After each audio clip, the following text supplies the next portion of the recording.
Flávio de Campos, bem-vindo ao Café com Repertório. Uma alegria recebê-lo, um prazer. Prazer é meu, Jairo. Prazerzaço. Muito bom. Te apresentar, a gente ia gastar um programa inteiro, mas vamos tentar resumir isso. É um historiador de formação, professor de História da Universidade de São Paulo, de História Medieval, criador e coordenador do Ludens, né? Um núcleo de estudos interdisciplinares sobre futebol e modalidades lúdicas. É isso mesmo? Faltou palmeirense. É um E atributo fundamental. um atributo curricular fundamental. Fundamental. Muito obrigado, Flávio. Obrigado pelo convite, Jairo. Vamos começar pela questão né, vamos passear um pouco aqui pelos caminhos da história medieval, dos jogos, falar um pouco sobre futebol depois. A gente conversava aqui em off, quer dizer, o destino, às vezes, das palavras, né, das expressões, os caminhos que as palavras e as expressões acabam tomando, né? Para um professor de história medieval, quando a gente vira e fala assim, não, isso aqui é uma coisa tão antiga que parece que você está na época medieval, que coisa mais medieval, que coisa mais ultrapassada, se referindo ao período medieval. A Idade Média, ou a história medieval, não é exatamente isso, né, Flávio? Isso é o que mais nos agride como medievalistas, né? Porque isso aparece na imprensa de forma recorrente, aparece entre colegas da universidade, né? Sobretudo não historiadores, né? Alguns colegas muito refinados, sociólogos, filósofos, tal. E quando querem se referir a algo equivalente, né? A barbárie, a obscurantismo, a alguma coisa muito atrasada, um fanatismo, utilizam o medieval como adjetivo. Isso fere a gente na alma, né? Isso é terrível. E é recorrente. É curioso que mesmo hoje, né, se a gente perguntar de chofre, assim, você acha que a Idade Média foi a Idade das Trevas? Hoje já está assentado um público mais, com um repertório cultural, jamais vai dizer isso. Não é a Idade das Trevas, não, tinha coisas interessantes e tal. No entanto, né, há dois aspectos que salientam isso no subtexto. A primeira é essa adjetivação. Tudo que é atrasado é medieval. Então, recentemente aqui, né, quando a gente estava lá no governo Bolsonaro, atitudes, falas do Bolsonaro eram qualificadas como falas medievais. Fala, não, pelo amor de Deus, Sim. né, não compare. O Bolsonaro é uma coisa grotesca e a Idade Média não é isso. E a segunda, que é uma coisa mais sutil, se refere à maneira como nós olhamos o Renascimento. Há um historiador que eu tenho profunda admiração, né, que é o Jacques Le Goff, um dos grandes nomes da historiografia medievalística, e ele, além de um extraordinário pesquisador, ele tem um papel muito interessante na divulgação dos conhecimentos e das pesquisas medievais para além das fronteiras da academia, para além da Torre de Marfim da universidade, e essa universidade que também se coloca, né, um pouco distante do conjunto da sociedade. E o Le Goff tinha, com outros historiadores franceses, essa preocupação em fazer com que essas reflexões elas circulassem, né? E o Le Goff tem um pequeno livro em que ele afirma o Renascimento é o grande inimigo do medievalista. Não o Renascimento como manifestação cultural, que ele vai advertir, que é medieval. O Renascimento é medieval. O Renascimento a expressão cultural renascentista, ela é medieval. Ela é herdeira, né, dessa tradição. Ela é herdeira e ela ocorre dentro da Idade Média. O século XIII, o século XIV, o século XV, dentro de uma cronologia tradicional, está dentro da Idade Média. Sim. Onde o Renascimento, em que medida o Renascimento é inimigo? Nesse senso comum do Renascimento. Renascimento, o termo renasce, algo que está morto. O Renascimento resgata a cultura antiga, como se na Idade Média a gente tivesse uma negação da cultura clássica greco-romana. E aí se esquece que o cristianismo é um conjunto, ele traz um conjunto de práticas devocionais helenísticas. Claro. O grego está na base da formulação da escrita, né, do Novo Testamento. O latim, com a Vulgata de São Jerônimo, é uma língua romana. Evidentemente, isso vai ter transformações. O estoicismo tardio embala a moralidade do cristianismo. Então, você tem uma série de elementos. A igreja, né, na verdade, a igreja cristã, ela é uma instituição da antiguidade, Sim. né? E aí, essas ideias, a ideia de um belo ahistórico, não. O que o Renascimento vai fazer é resgatar um belo com padrões daquele momento. Como se a beleza simbólica da expressão cultural anterior ao Renascimento não fosse belo. E aí a gente tem um julgamento de valor e a imposição de padrões estéticos de um período para outro, né?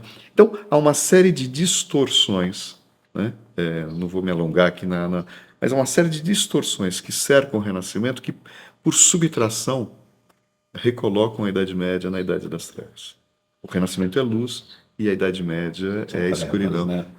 Então, e isso fica, né? Então, um pouco a gente falava também aqui em off, esse olhar para alguns detalhes que são significativos e que podem mudar um pouco a nossa compreensão sobre algumas questões, né? Agora, a gente, né, você como um professor de história medieval, um estudioso desse momento da história, quer dizer, nós estamos falando de um período muito longo, né, porque tem também suas etapas, a Alta Idade Média, a Baixa Idade Média, enfim, suas grandes questões, seus grandes alcances, né, Flávio?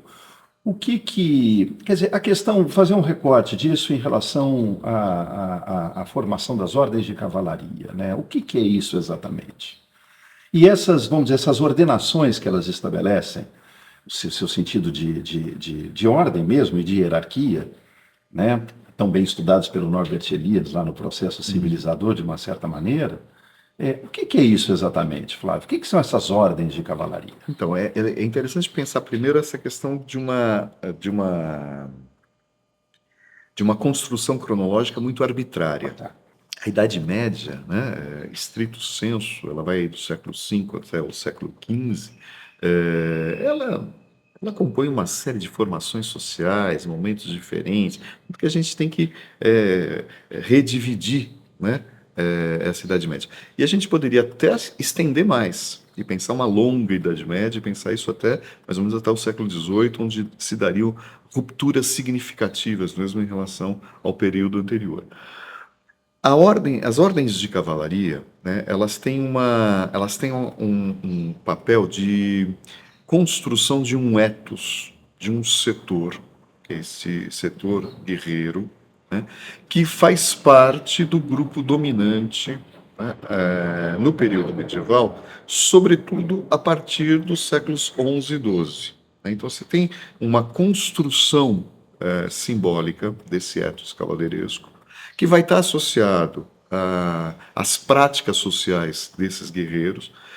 Muitas dessas ordens de cavalaria surgem, né, começam a ser constituídas num período um pouquinho anterior na Península Ibérica, durante os confrontos, né, as lutas com os enclaves islâmicos na Península Ibérica. Essas ordens de cavalaria também, da mesma medida que o período medieval se transforma, essas ordens de cavalaria têm atribuições e sentidos diversos. Perfeito. Num primeiro momento, elas evocam um poder de fato. Um poder de fato desses guerreiros e práticas, né? E elas trazem elementos comportamentais desses guerreiros. Aqui também uma tensão sutil, que é a tensão entre como esses guerreiros se autorrepresentam, se pensam, e como um outro setor dominante, que é o setor clerical, pensa esses guerreiros. Perfeito. E aqui uma tensão na ordem da representação. Como há da parte clerical, uma tentativa também de controle, de submissão desse ethos cavaleiresco a um ethos cristão. Então, as preceptivas, as orientações para esses cavaleiros, a partir de princípios cristãos, que na verdade significam formas de controle de um setor sobre o outro. São Bernardo de Claraval, por exemplo, São Bernardo de Claraval, foi de uma certa forma ordenar algumas dessas Sim, ordens, sim. passa muito por essa, ilustra um pouco esse caminho que você está. Totalmente, totalmente. A relação dele com a Ordem dos Cavaleiros Templários e essa, num contexto que a gente chama de ofensiva papal, né? Conhecido normalmente como Reforma Gregoriana, é uma reforma pontifical, que é um projeto político do clero de enquadramento geral das formações sociais cristãs, da cristandade medieval, né? Aqui a gente tem uma tensão no âmbito das camadas dominantes das formações sociais medievais. O que a gente tem posteriormente, a partir dos séculos XIV e XV? As ordens de cavalaria permanecem, algumas são até criadas, você tem num contexto de vulnerabilidade e de enfraquecimento dessa aristocracia guerreira. Enfraquecimento por quê? Primeiro, porque você tem uma complexidade maior decorrente das cidades. As cidades medievais, elas se desenvolvem e elas trazem dinâmicas de sociabilidade mais complexas Claro. do que aquela ordenação imaginada, né? O clero, a nobreza e a população em geral, os leigos, né? E aí os setores subalternizados. As cidades elas trazem outros personagens, outros agentes coletivos. Você tem uma ascensão de comerciantes e banqueiros que não necessariamente se enquadram nessa representação. Além disso, há uma mudança, sobretudo no século XV, nas técnicas da guerra. A guerra era um ofício dessa aristocracia guerreira, que no seu processo formativo dominava todo o manejo de armas e construía uma normatização excludente em relação aos outros setores. Quem Claro. podia manejar essas armas e quem tinha a estirpe e a formação para o manejo dessas armas era essa aristocracia guerreira. Sim. No século XV, durante a Guerra dos 100 Anos, você tem uma inovação tecnológica que mexe com isso, que é o início, a introdução de armas de fogo. A pólvora, né? Pólvora. Sim. E aí as novas técnicas de guerra, elas afetam Mudam essa configuração. esse ethos cavalheiresco. Essas ordens de cavalaria, elas passam a se tornar muito mais simbólicas e saudosistas.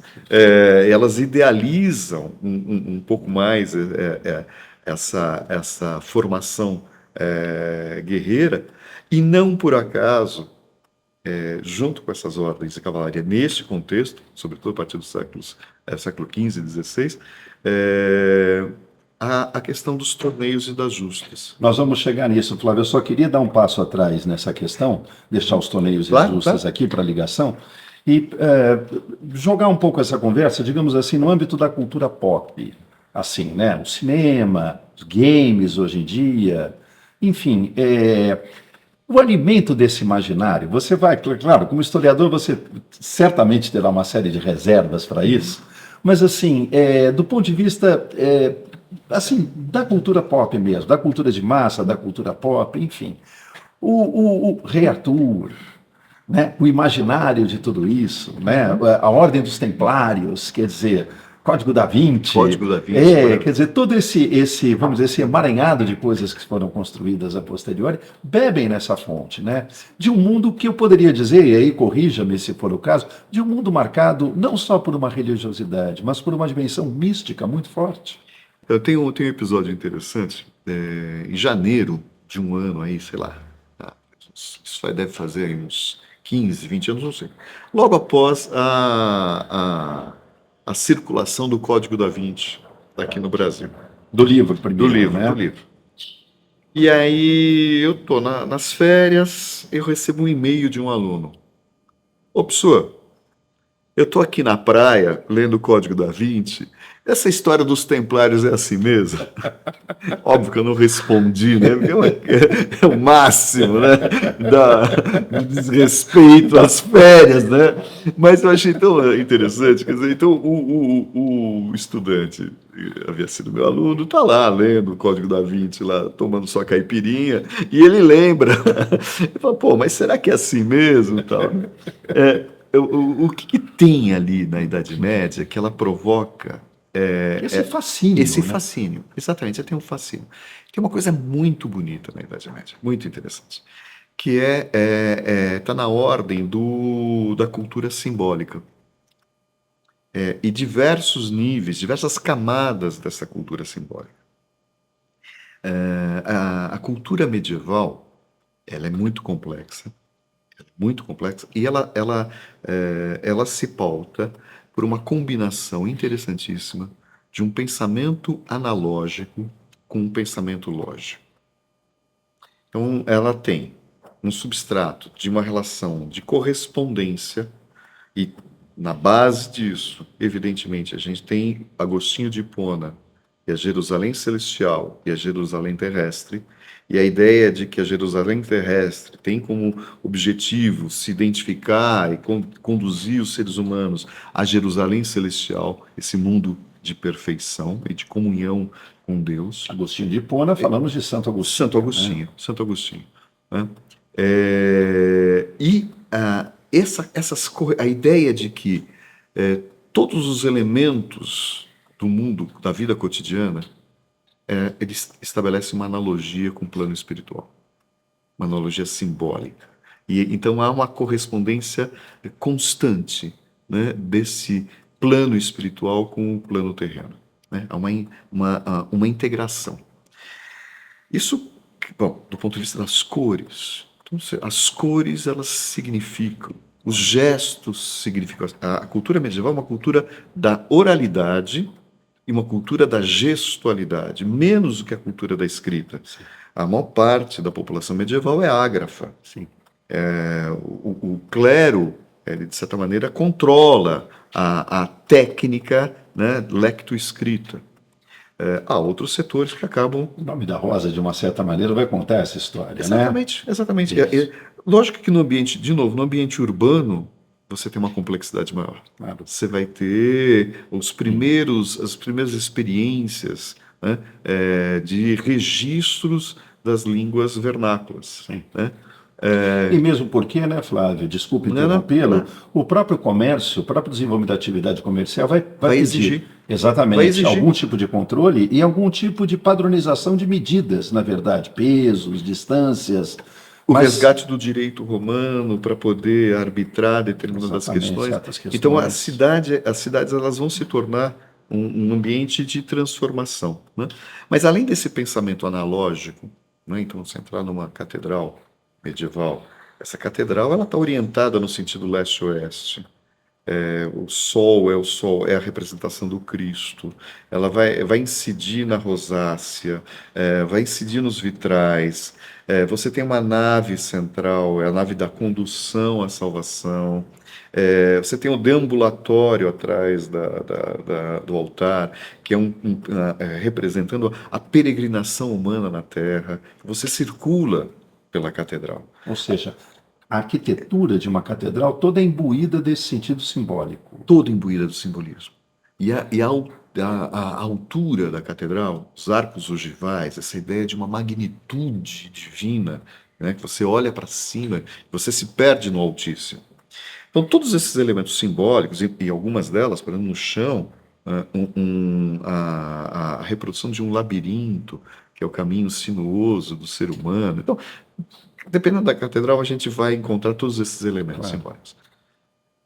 Um segundo elemento que está presente nas catedrais é um refinamento do ponto de vista da física e da técnica arquitetônica, dos saberes arquitetônicos. Como é que você faz aquelas paredes finas, aquelas colunas finas, né, altíssimas? Onde está o apoio? Está fora, está nos arcobotantes. Você tem uma relação de peso e contrapeso refinadíssimo, e que permite essa sensação interna, né? Você tem uma série de saberes do ponto de vista dos artesãos, das corporações de ofício, dos vidreiros, dos marceneiros, dos pedreiros, dos ferreiros. Então, há um conjunto de saberes muito sofisticado do ponto de vista prático, Sim, da aplicação da mesmo. aplicação. E essa relação, a gente poderia olhar, e essa é uma ideia já antiga, Panofsky, você pode olhar essas divisões de uma catedral, essas divisões que normalmente elas envolvem uma tese, uma antítese e uma síntese. Normalmente o número 3 ele vai aparecer em várias partes da catedral, A carga simbólica dele é muito forte. mas associado ao pensamento escolástico. Se você pega a Suma Teológica do Tomás de Aquino, é possível pensar a Suma Teológica como uma planta de uma catedral. Olha que interessante. E olhar para a planta baixa de uma catedral e olhar ali e falar assim, isso aqui Encontrar essas correspondências. essas correspondências. Então, no pensamento, o que tem de mais avançado, que é o pensamento escolástico, uma filosofia teológica exuberante, que se desenvolve no âmbito das universidades. Olha só, e a universidade, isso que nós estamos habituados a falar a respeito do Ocidente, a universidade é uma invenção medieval. Inclusive com as suas titulações, inclusive com a sua hierarquia, e com seus rituais, e seus rituais de iniciação, de defesas, tal. Então, e só mais um plano que eu acho interessante pensar. Além desse elemento simbólico, além desse plano lógico, né, de um saber profundo, o cômico popular, os elementos do grotesco.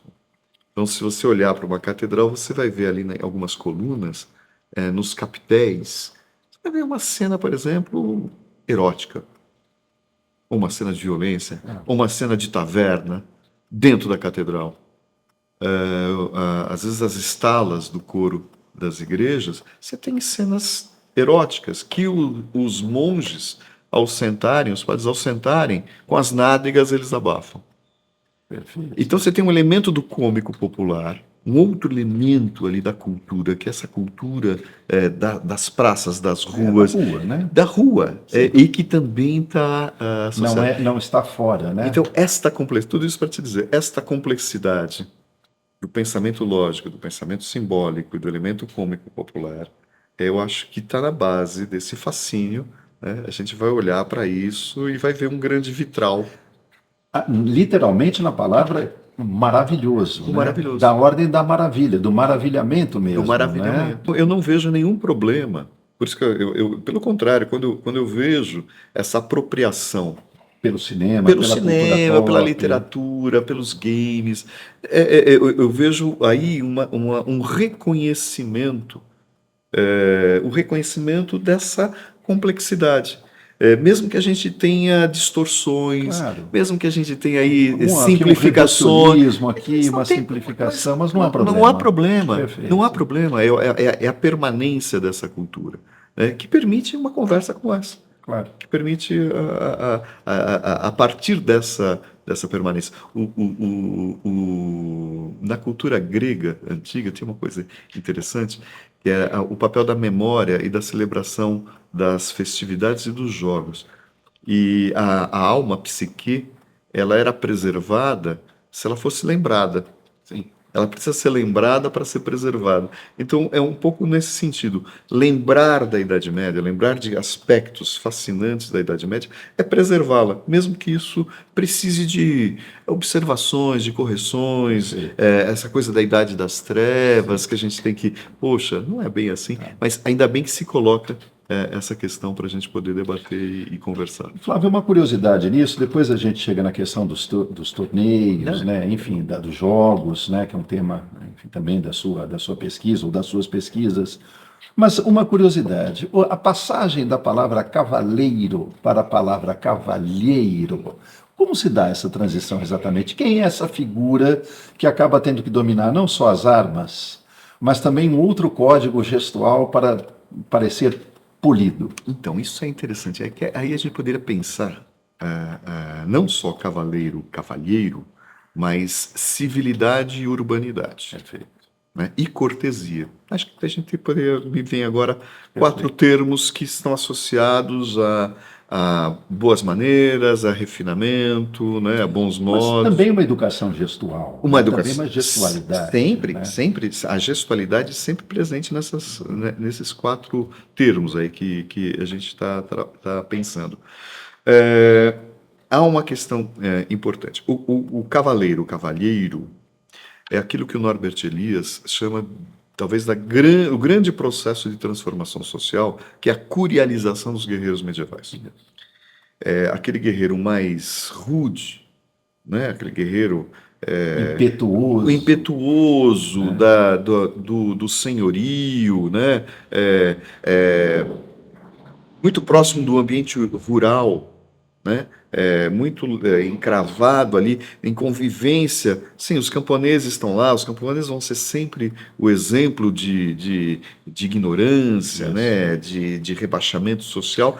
Tanto é que a palavra urbanidade vai se contrapor a esse, mas chegamos É lá. exatamente isso, exatamente isso. Então, esse guerreiro, esse cavaleiro, né?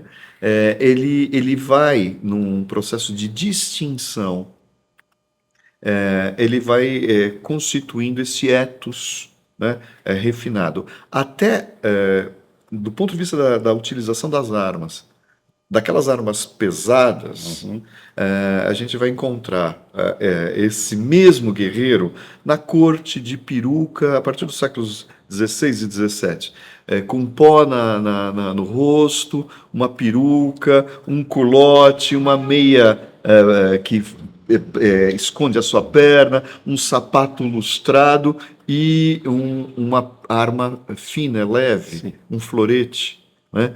E aquele ímpeto dele, né, de enfrentamento, ele vai controlar por meio de disputas que são regradas, os duelos. Os duelos. Se eu não me engano, é o Baltazar Gracian, A arte da prudência. a arte da prudência, que vai dizer que o Maravilhoso. nobre é aquele que nasce com obrigações. Então ele já nasce com uma carga de obrigações para controlar o seu ímpeto. Isso é um momento desse processo de curialização que o Norbert Elias Tão bem descreve. descreve tão bem, de domesticação desse cavaleiro que vai se tornar um cavalheiro. A ideia da contenção mesmo. Da contenção. Da contenção. Da contenção. E isso, quer dizer, a cortesia, o comportamento cortês, a urbanidade, a civilidade vão na mesma A direção. cortesia vem de corte. Sim.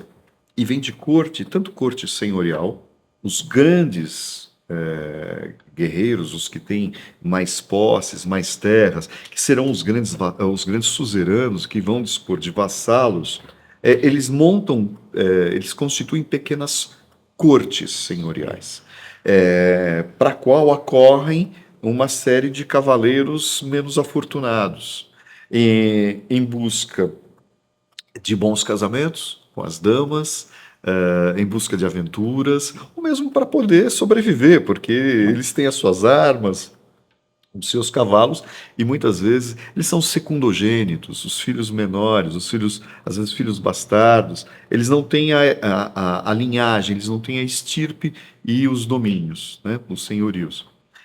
Como é que se mantém? Isso é sensacional. Como é que se atraem esses cavaleiros? Através das mulheres. Claro. E aí um elemento muito característico da Idade Média que é o amor cortês. Sim. Que muita gente vai acabar confundindo com amor romântico, mas que, na verdade, trata-se sempre desse amor idealizado, do amor cortês. Né? O amor cortês é um jogo. A donzela, né? E é um jogo de sedução. Exatamente. Então as donzelas ou as mulheres comprometidas, já casadas, elas vão servir de isca para a constituição para a constituição desse rol de cavaleiros que ficam lá em torno dessa corte. Bom, mas então vira ninguém é de ninguém em Camelot, então todo mundo pega todo mundo? Não, você tem um jogo, né? E a melhor definição para o amor cortês é um jogo entre homens. As mulheres, elas estão ali no meio. Só que é um jogo regrado. Uma disputa. É uma disputa que permite a sedução a uma dama casada. Claro. Só que essa sedução não deve se consumar. E aí a gente já tem um controle das paixões, dos ímpetos, etc, etc. De novo, isso evidentemente vai aparecer nos torneios e nas justas, mas eu vou parar aqui por enquanto. Então você tem todo um elemento de disciplinarização de comportamentos na ordem dessa convivência, e que vai estabelecendo etos, né, um etos de comportamento para esse cavaleiro. Uma ética, né? O decoro. O decoro, Decoro. exatamente. Esse cavaleiro tem que ser decoroso, tem que ser um cavalheiro. Simultaneamente, a gente tem um processo, sobretudo a partir dos séculos XII e XIII, da constituição das cortes monárquicas, que também rivalizam com as cortes senhoriais e que também estabelecem um nível de sociabilidade desses guerreiros, mas aí já em torno do rei, num processo que vai acabar desaguando na centralização monárquica e na constituição de estados monárquicos fortes a partir dos séculos XIV, XV e XVI. E, simultaneamente, a gente tem o processo Das cidades. Aí, Civitar é a origem etimológica de civilidade, Sim. e de civilizado, e de civilização. Sim. Que é esse padrão comportamental. Urbanidade vem de urbis. E qual que é o contraponto?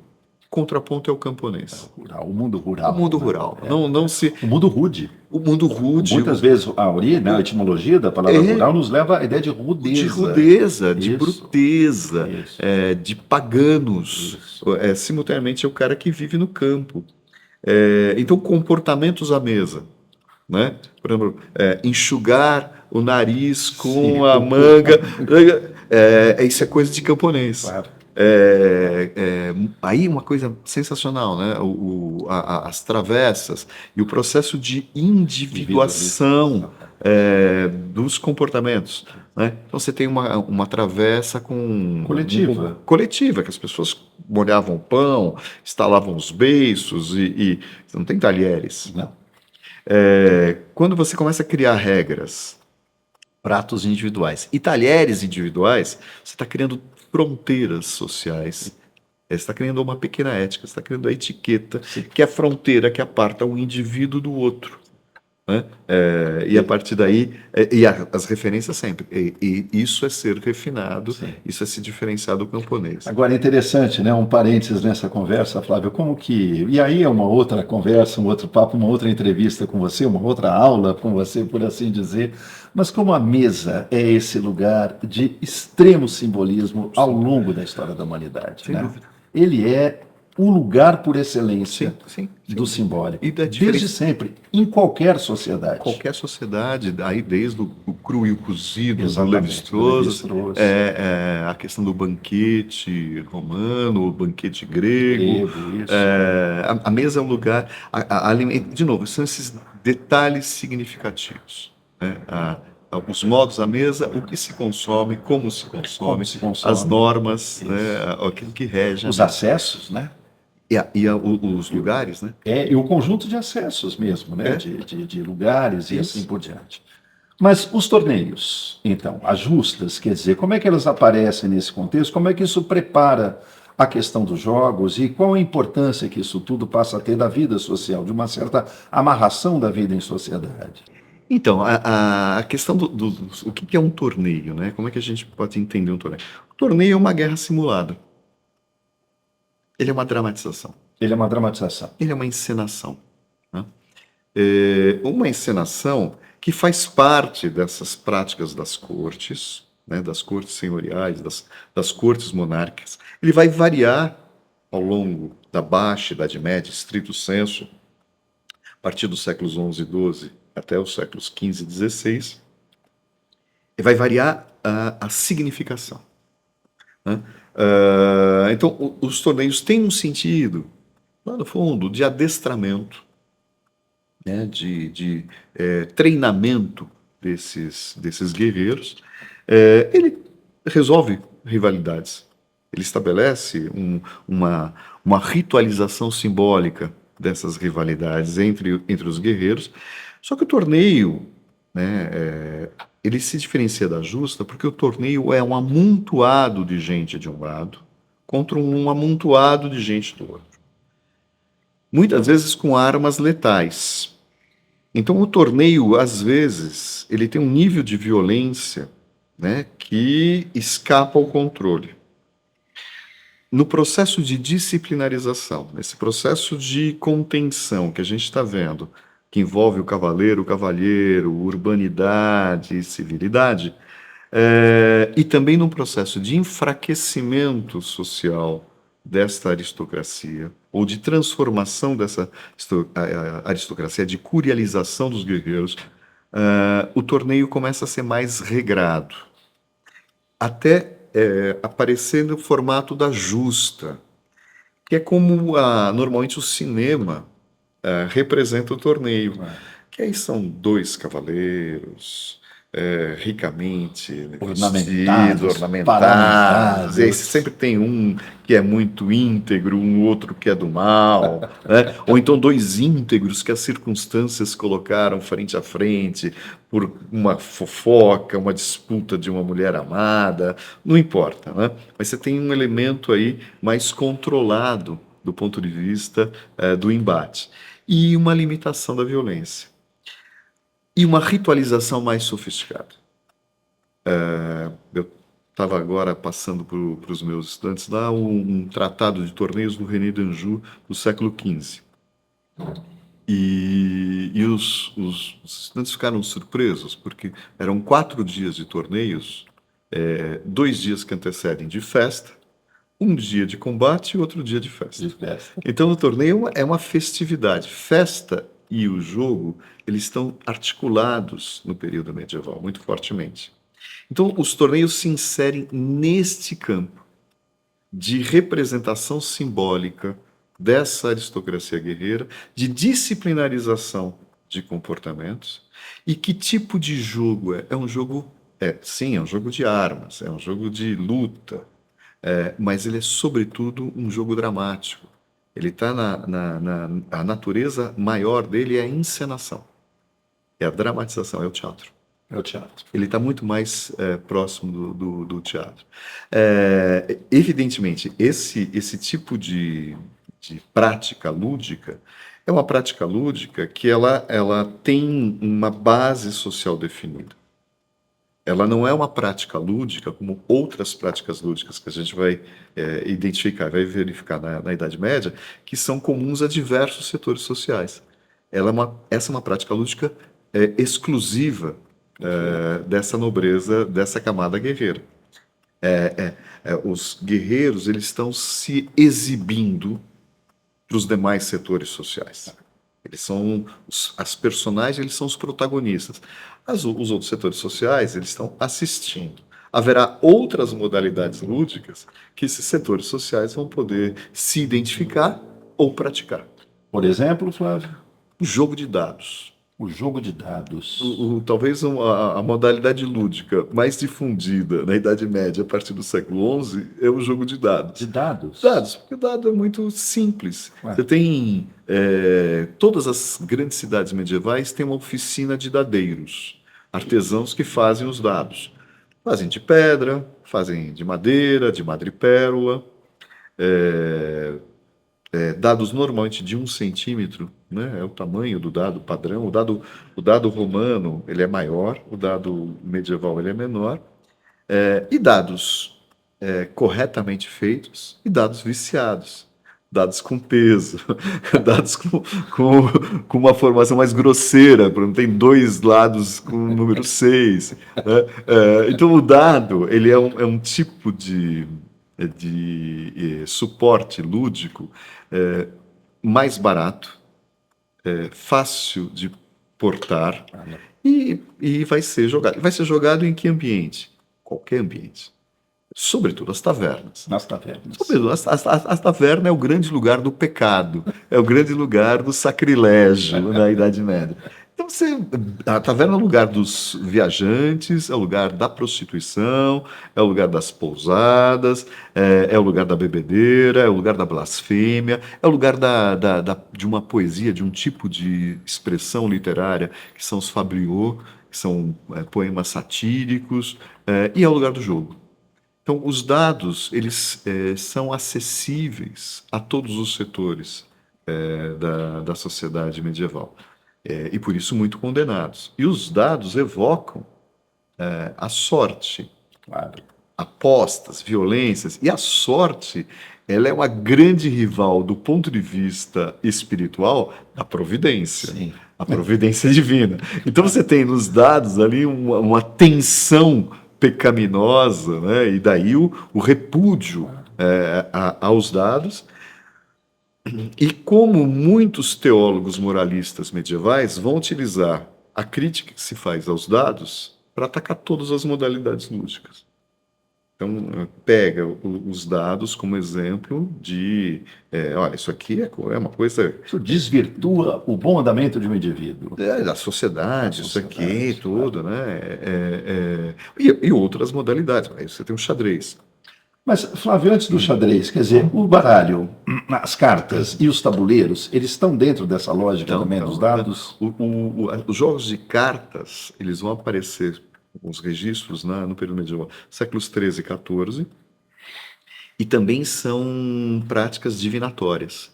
Então, Sim, também tarô, o tarô. exemplo, né? Então, com um detalhe, os jogos de cartas, eles se assemelham ao xadrez, porque eles também trazem uma representação das figuras sociais. Nas cartas a gente tem a figura do rei, da rainha, do valete, né? Exatamente. Júnior, né? O J de Júnior, Isso, né? exatamente. O as. O as, né? e aí você tem uma numerologia Sim. que vai ser simbólica, e as figuras no baralho do tarô, uma complexidade maior. Maior. O jogo de xadrez também. Você olha o jogo de xadrez, você tem uma representação da sociedade medieval, né? Então, e algumas práticas, alguns jogos de xadrez cujas regras pressupõem a utilização dos dados. E então o jogo de xadrez, que a questão da sorte praticamente é eliminada. Então o jogo de xadrez é um jogo de probabilidade, né? Então você pode pensar uma série de jogadas e combinações, de análises combinatórias das jogadas. Então um jogo que você fala, não, aqui é só a racionalidade, é só o pensamento lógico. Depende, se você incluir no jogo o lançamento de dados. É um elemento que te permite uma aleatoriedade Exatamente. no jogo, né? É o alea. É o alea. É o alea. Exatamente. É o alea. É a sorte. Agora, Flávio, como isso se comunica depois com jogos que virarão mais para frente no mundo moderno, por assim dizer, com a ideia do esporte? Assim, né? Do esporte, e aí depois a gente, né, podemos falar de vôlei, de basquete, e claro, principalmente dessa força dramática contemporânea chamada futebol. A sua pergunta é uma alegria para mim, porque da mesma maneira que as pessoas falam da Idade Média e das Trevas, eu sinto aquela tristeza. Essa pergunta me permite ser um historiador imperialista, porque o medievalista não fica só, né? Alguns medievalistas não ficam só no século V e param ali no século XV.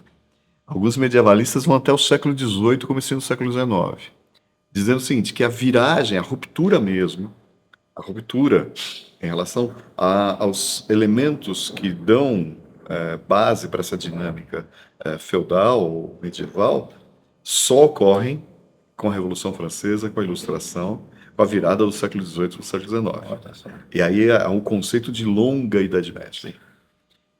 Bom, alguns elementos, de fato, você vai perceber que tem uma grande permanência. Os aspectos da vida cotidiana têm uma permanência para além do século XV, estrito sensu. Um deles é a questão dos jogos. Então, as modalidades lúdicas, elas passam por um processo de ordenação, de regulamentação, de constituição de tratados, de proibições, de interdições, de banimentos, desde os séculos XI e XII. O estabelecimento de tratados de jogos, tratados de jogo de xadrez, tratados de jogos da bola, aí você tem a Schule, a Sule, o Hurling, o Jeu de Paume, diversas modalidades lúdicas que provocam tensões, conflitos nas cidades, no campo, né? E aí as autoridades eclesiásticas, as autoridades monárquicas, as autoridades municipais passam a tentar controlar essas práticas lúdicas fortemente por meio de leis, por meio também de tratados. Tratados que vão construir aí um ethos lúdico, um ethos do jogador. O sentido é diminuir a violência. O processo todo vai levar a uma, eu diria, um termo da moda que vai, a gentrificação das modalidades lúdicas. Então, uma elitização e uma proibição de práticas, determinadas práticas lúdicas, por setores subalternizados. Então, vou te dar um exemplo, o jeu de paume, o jogo da palma da mão, praticado muito nas cidades, uma bola dura, às vezes de madeira, às vezes de etufe, de estopa, e que era golpeada no campo adversário. Você tem lá, você estabelece uma rua ali, uma área, uma praça, e você golpeia. Bom, machuca a mão. Começa a se enfaixar as mãos para poder golpear e acertar o adversário ou cair no chão. Bom, começa a usar luva, começa a usar pedaços de pau. Então você imagina 50 pessoas de um lado e 50 pessoas do outro, e essa contabilidade não é exata. Esses jogos eles não têm uma quantificação exata, não é o mesmo número de participantes. Esse número é variável. Então, um número variável de pessoas de um lado, um número variável de pessoas do outro, todos eles com um pedaço de pau golpeando uma bola dura e jogando em direção do adversário, né? Então, o jeu de paume, ele cria uma série de conflitos.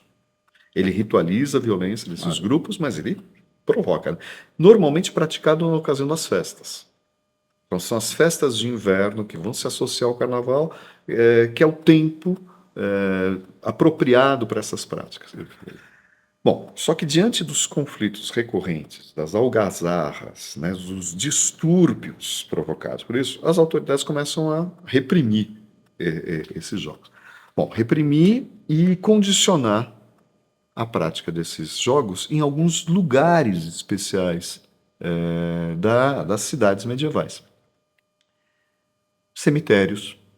Cemitério era um lugar de festa na Idade Média. Era um lugar de jogos e de festa. Claustros de mosteiros. Interiores de palácios e castelos. Bom, com isso, e a proibição dos jogos nas ruas. Com isso, você tem um deslocamento desses jogos, da prática de setores subalternizados, que vão disputar, vão querer manter, tal, mas vão ser sempre perseguidos pelas autoridades, e a liberação desses jogos para setores dominantes, né, dessas formações sociais. O jeu de paume ele é interessante, ele também chama de jogo da pela, da bola.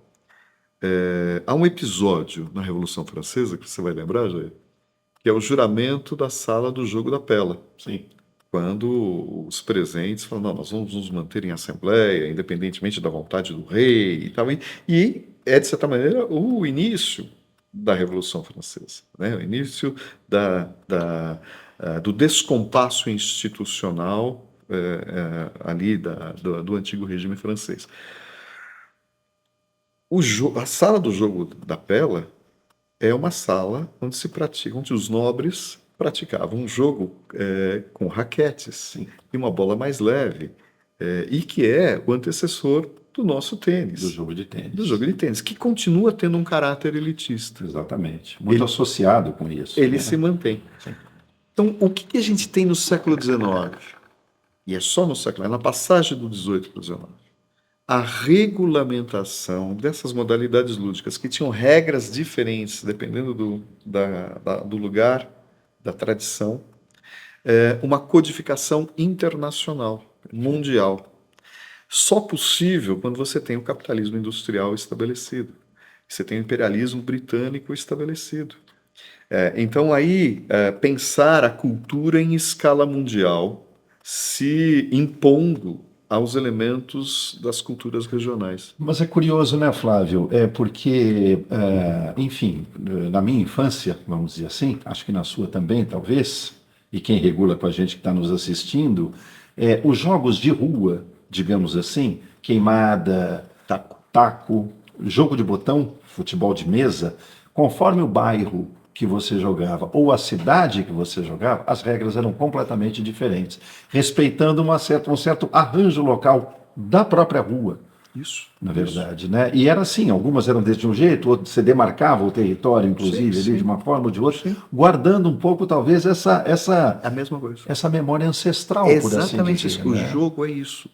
Aí a definição mais precisa, né? A gente nunca tem uma definição plenamente precisa. Essas coisas, Mas claro, é o muito conceito é uma aproximação com a isso, realidade, né? exatamente. E trabalhar com essa imprecisão do conceito é importante. Aceitar isso, Aceitar isso. né? Isso exige humildade, né, Exato, a gente Flávio? busca a precisão, mas nem sempre a gente vai conseguir. Mas exatamente isso que você colocou, Gê.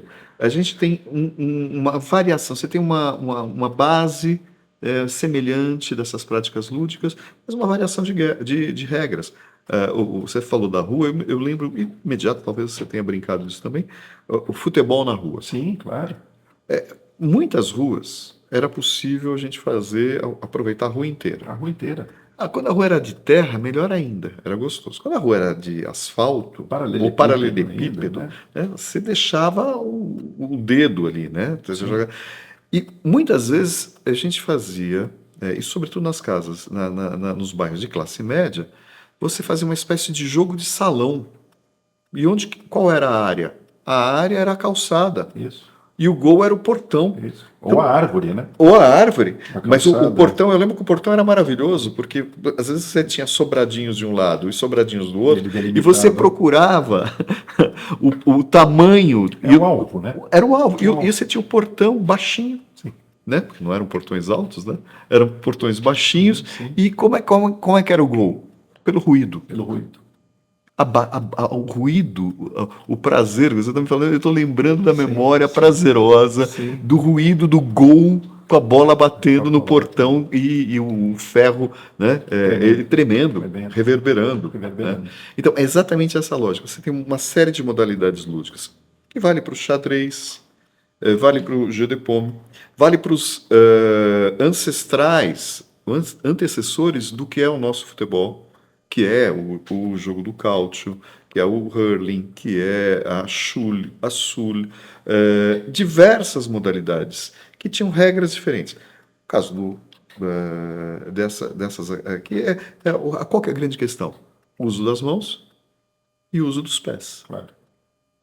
E que vão variar até chegar no século XIX e você ter uma diferenciação entre o rugby e o futebol. Rugby e futebol vêm da mesma matriz dessas práticas lúdicas que eram populares. E aqui uma questão deliciosa. Você tem práticas lúdicas rurais e urbanas. Então, o hurling, tipicamente rural, de camponeses. E, assim, o hurling se jogava 200 para um lado e quase 300 do outro. Camponeses nas férias. Porrada, é levar a bola até um objetivo e levar como? Levar como der. Do jeito que der. Do jeito que der. Embriagados. É uma modalidade lúdica festiva. E qual que é a grande questão? A aldeia ou uma parte da aldeia do povoado de um lado contra a aldeia ou uma parte do outro. Quando você lembra da nossa infância, você fala assim, uma rivalidade com a turma da rua de baixo. E aí o menino da rua de baixo passou na rua de cima e toma um pau. Claro. Porra, mas por que vocês bateram no menino da rua de baixo? Porque ele é da rua de baixo. Claro. Essas delimitações territoriais. E a rivalidade, sim, né? Sim. Os jogos, né? O hurling, ele tinha essa configuração. Você criar um espaço para que essa rivalidade pudesse se manifestar. Um espaço efetivo e simbólico. O cálcio é a mesma coisa, você divide a cidade. Primeiro, o cálcio é praticado nas ruas. Então, você tem que levar a bola até o portão norte. E a turma do norte tem que levar a bola até o portão sul. E no caminho, você vai arrebentando tudo.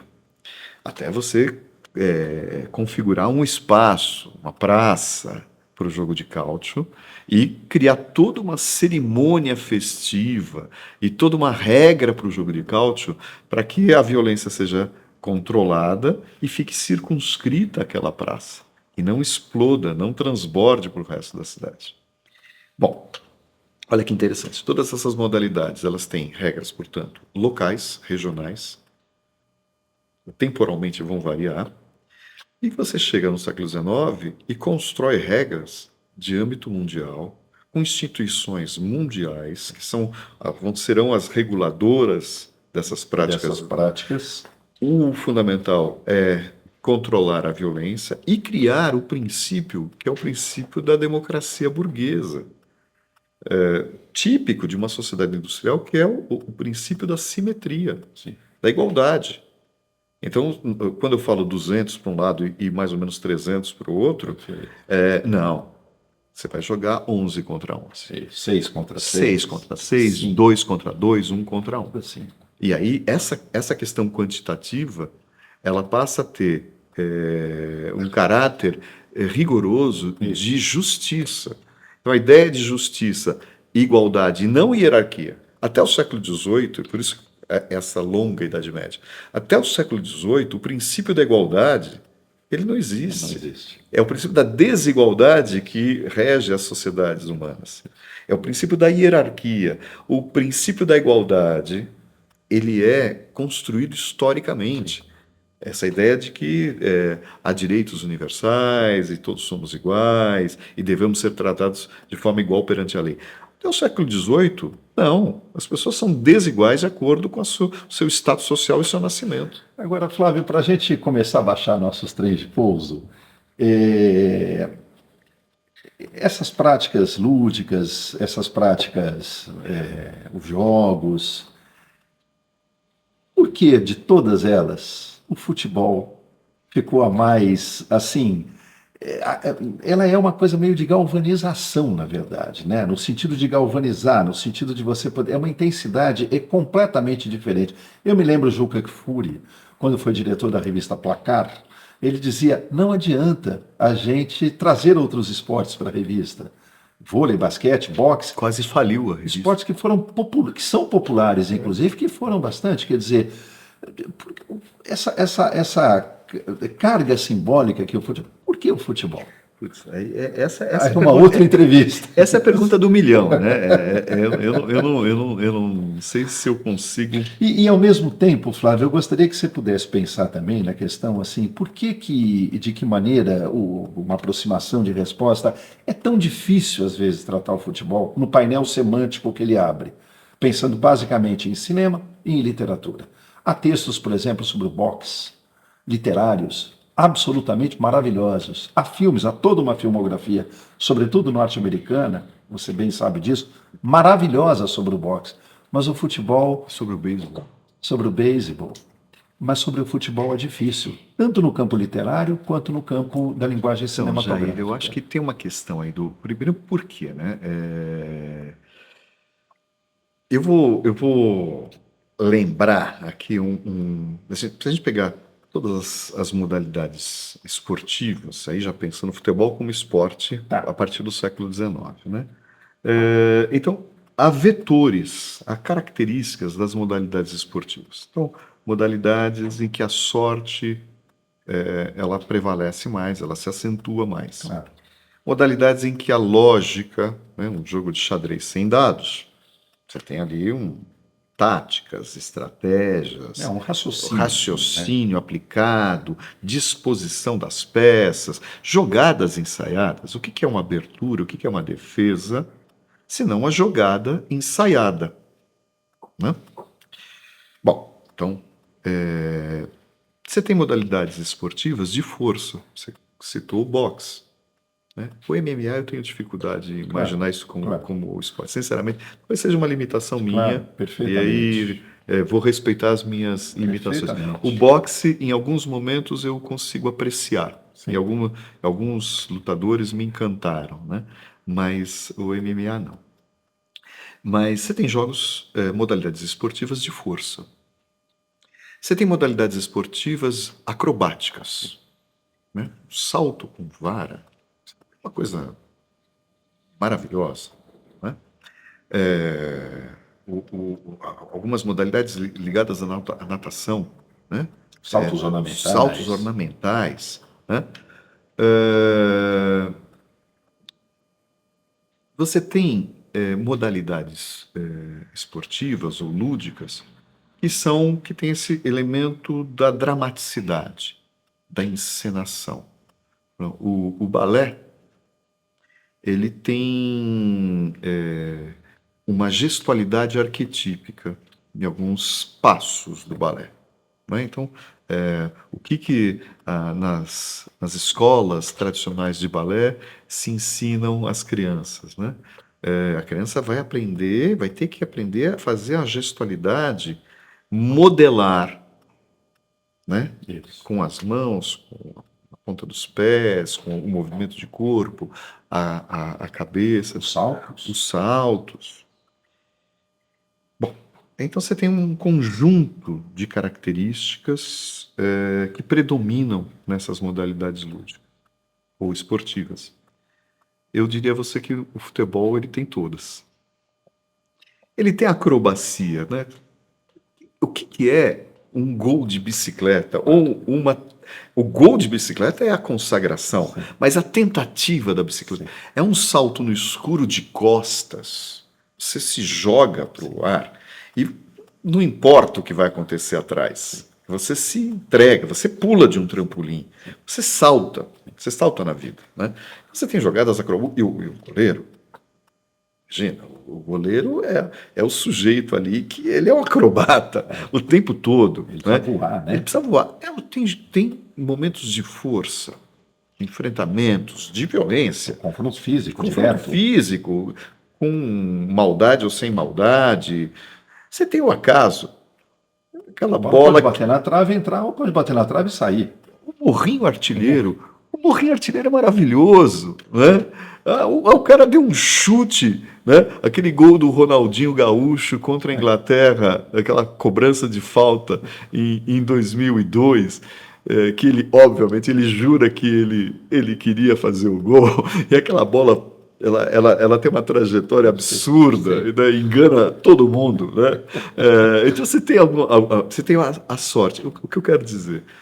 E você tem a tática. Você tem a tática. Não é põe uns de um lado, uns de outro e corram atrás da Você tem a bola. tática, você tem a disposição, você tem Assim, estratégia, você tem. Então, estou falando isso, Jair, porque na poética do Aristóteles, né, quando ele é instado a dizer, né, qual é a modalidade, né, qual que é o gênero retórico mais elevado, né, se é a epopeia, erudita, né, elaborada, ou a tragédia, que é o novelão, né, é o que provoca os afetos na plateia, às vezes a gritaria, né, ele vai dizer é a tragédia, porque a tragédia contém todos os demais gêneros retóricos. Então, de uma maneira muito maldosa, né, a tragédia ou o drama? A é a tragédia. tragédia, não a epopeia. Não é epopeia. É a tragédia. A tragédia que ela contém a epopeia. Sim. Então eu diria que o futebol ele, ele, ele traz esses elementos que outras modalidades não conseguem ter. O rugby. O rugby tem algumas coisas desse tipo. Mas se você assiste uma partida de rugby ou do futebol americano, você olha para o campo às vezes o jogo ele fica só Sim. numa parte. Sim. O futebol ele ocupa, né? Tudo bem, tem horas que ele é jogado ali na área, né? Um escanteio, tem uma cobrança de falta, mas é o campo todo, Tomás. Às vezes você tem jogadas emocionantes de uma dramaticidade tremenda numa lateral no meio de campo. E aí os comentaristas às vezes não conseguem entender porque tem uma falta que o cara é expulso, né, no meio, mas pô, uma falta desnecessária. Não é desnecessário, companheiro. Aquilo ali é um território sagrado. É um meio de mas não é efetivo. Não é efetivo, mas a efetividade não se coloca. O futebol não é necessariamente produtivo. Ele tem aspectos da lógica produtiva, como tem o basquete. Basquete é uma modalidade esportiva de produção Sim. e de eficiência. Sim, scores altíssimos, A eficiência no a arremesso, a precisão. precisão do arremesso, do bloqueio, do passe. Muito difícil no basquete. Você tem uma grande zebra, Sim, é um esporte que normalmente o melhor ganha, meritocrático. é meritocrático. Você tem, sim, uma equipe superior, uma equipe média, numa jornada específica, essa equipe média supera as suas limitações e vence essa equipe superior. Raro, Raro. raro, mas acontece. Agora, você não tem uma equipe superior pegando um asa de Arapiraca e sendo derrotado no Parque Antártica, como eu já vi o Palmeiras. O asa de Arapiraca derrotar o Palmeiras no Parque Antártica, né? Derrotar não, desclassificar o Palmeiras no Parque. Ou um time sem 5 jogadores ganhar do outro na famosa Batalha dos A Aflitos, Batalha dos Aflitos, que é uma né? coisa Épica, épica e trágica. trágica. E trágica. Não, a Batalha dos Aflitos é maravilhoso, né? Então, esse dado do futebol, me parece que ele traz essa complexidade. E ele traz uma coisa nessa complexidade que é profundamente antimeritocrática e produtivista, que é, às vezes, um sensacional 0-0. Sim. Quer dizer, é um esporte que não necessariamente tem abertura de contagem. E não exatamente por isso, a peleja, para usar um termo antigo, Isso, ou a partida foi feia, exato. ou foi ruim. E a gente vai lembrar de uma jogada, Sim, a gente vai lembrar de um detalhe da sim, partida. sim. E esse detalhe é memorável, Sem necessariamente ter uma abertura de e ele é contagem. fascinante. E só para completar, talvez seja essa uma explicação porque o futebol ele não consegue ser valorizado nos Estados Unidos. Sim, Porque não tem essa significação, não tem essa correspondência de significados sim. que na sociedade estadunidense você tem dessa questão da meritocracia, da A produção, precisão, da né? precisão e o score. E o score. O score. Agora, é curioso, Flávio, porque todos esses elementos trágicos que o futebol traz, essa tragédia aqui no sentido literal dela, deveriam nos proporcionar narrativas literárias, narrativas cinematográficas interessantes.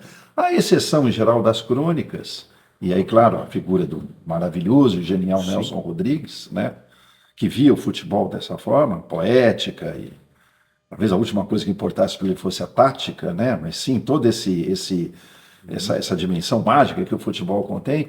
A literatura, eu digo isso no geral, é claro, aqui e acolá a gente tem um texto interessante, um filme interessante, mas no geral o tratamento de linguagens artísticas para o fenômeno do futebol está um pouco aquém daquilo que de fato o futebol representa. É curioso isso, né? Então, Mesmo trazendo esses elementos narrativos. então, eu acho que tem uma questão mesmo da gente estar muito colado. As cenas, né? Essa Sim, semana eu lembrava daquele filme do Ken Loach, o Meu Nome é Joe, que tem uma cena maravilhosa, cenas, né? Mostra um pouco lá o ambiente dos operários ferrados, todos eles com uma vida horrorosa na Inglaterra e tal. E não sei se você lembra dessa cena, é uma cena assim. Então, eles têm um time de futebol horrível, perdem todas, assim, é um timeco, mas eles gostam de jogar futebol. E aí estão todos muito mal, muito, a vida horrorosa, são todos bêbados, uns desempregados, uma vida familiar horrorosa, desestruturada. E aí, dois ou três, eu já não me recordo, mas acho que um grupo deles está andando numa rua lá na Inglaterra e tem um caminhão aberto, com a parte de trás aberta. Esse caminhão está descarregando jogos de camisa numa loja de produtos esportivos. E eles olham e veem um fardo completo. Camisa, meião, calção da seleção, da seleção brasileira. A nossa amarelinha. E aí eles percebem que os caras estão dando bobeira e roubam esse fardo. E levam para o time. E vão para a partida e entram com o uniforme da seleção brasileira impecável, novinho, para jogar, fazer o confronto. E o comentário, se eu não tiver enganado, o comentário que aparece no filme do time adversário, ele fala assim: isso é uma heresia. Isso aqui é uma heresia. Que é Como maravilhoso, é que né? esses caras Isso. pegam essa Faz essa camisa camisa. maravilhosa? Então, eu acho que a gente tem Cenas, né? cenas, Cenas. cenas. Acho que a gente tem alguns momentos interessantes. Mas talvez, né? Uma coisa que precisava pensar um pouco, a gente precisa pensar juntos isso aí. A gente está tão colado numa realidade tão complexa que a gente não consegue ter esse distanciamento para criar o espaço da fantasia, para construir a representação desse fascínio. É como se esse fascínio já tivesse dado. Eu tenho um exemplo do campo da política, da biografia, que eu acho muito interessante, que é a vida do Trotsky. E como as biografias e as filmagens sobre o Trotsky, elas são difíceis. Mesmo o livro do Padura, Leonardo Padura. Leonardo Padura, o Homem que Amava os Cachorros, que é um livraço, livraço, ele conta um pouco da história do Trotsky, que talvez tenha sido a coisa mais interessante que eu li sobre o Trotsky. E agora vai haver um filme, vai ser filmado, né? Padura, tal. Então estou na expectativa de ver se é possível, né? Esse livro é interessantíssimo porque ele consegue combinar quatro lugares, e na relação espaço-temporal, o arranjo que o Padura faz é genial para pensar o Trotsky. Pensa a União Soviética, ele pensa a Espanha na Revolução, na Guerra Civil Espanhola, ele pensa o México e pensa Cuba. E ele concatena esses quatro lugares em temporalidades diversas para fazer a história mais interessante. Por que eu estou falando isso? Porque a história do Trotsky, ela é, ela é tão genial que é difícil você fantasiar. Você fala, não, você está exagerando. Não é possível um sujeito ter vivido tudo isso que As coisas que você ele está viu. exagerando. Isso está virando um novelão mexicano. Isso está virando uma coisa. E ele morre no México. Então, isso está virando um novelão. Então, E você faz esse eu paralelo. faço esse paralelo porque é tão difícil você conseguir construir, imaginar e fazer fantasia em cima de uma história tão rica e tão. O personagem é uma personagem. Claro. E eu acho que o futebol traz Guardas essas. essa dificuldade. Como é que você fala de uma O coisa. próprio fascínio dele, sua própria força, seria, nesse momento, a dificuldade de poder dar um tratamento Dificuldade para de fazer o ele. tratamento. Eu Fazer não o sei, não sei, tratamento. eu sei, mas assim, para mim, eu não tenho nenhum. Se você perguntar, olha, um filme sobre futebol, né, e aí um filme e uma definição sobre futebol que me encantaram. O Boleiros um Do Hugo Giorgetti. do Hugo Giorgetti, que eu fiquei fascinado. Eu fiquei fascinado com o Boleiros. Em alguns momentos ele arrasta um pouquinho, ele não é, mas muito legal. E ele tem uma amplitude, ele consegue oferecer um pouco o que é o futebol, né? Eu acho que ele traz, ele é uma mônada aí que permite identificar o futebol. E uma definição. E a definição dele, que eu estava num congresso com ele no SESC, era um seminário sobre esportes, e havia uma mesa, né? E lá pelas tantas eu faço uma pergunta para ele. A sua definição, qual é a sua definição sobre futebol? E talvez seja isso, da mesma maneira que ele consegue ter esse distanciamento com a lente dele em relação ao futebol e consegue reconhecer essa complexidade, esse fascínio do futebol, essa beleza do futebol, ele também ele aproxima, né? Ele aproxima a lente dele na definição. E a definição dele olha, Flávio, futebol é a única coisa que me sobrou da infância. eu já estou velho, meu corpo já não é mais o mesmo, os meus pais já morreram, o meu bairro já está Desfigurado. descaracterizado, a minha cidade é diferente, meus amigos eu já não vejo mais, muitos já morreram.